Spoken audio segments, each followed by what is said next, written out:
Welcome to today's video. We'll be introducing the exclusive custom calendar plugin for the Homey theme, a powerful tool for simplified booking and reservation management.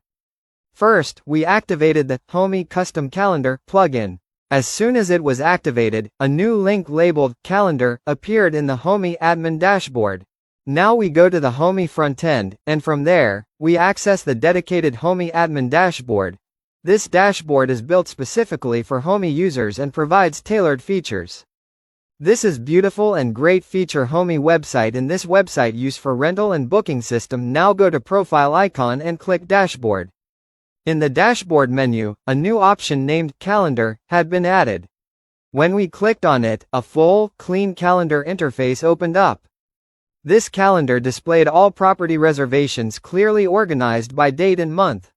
Each reservation showed the price, check-in and check-out dates, and list linked the booking status.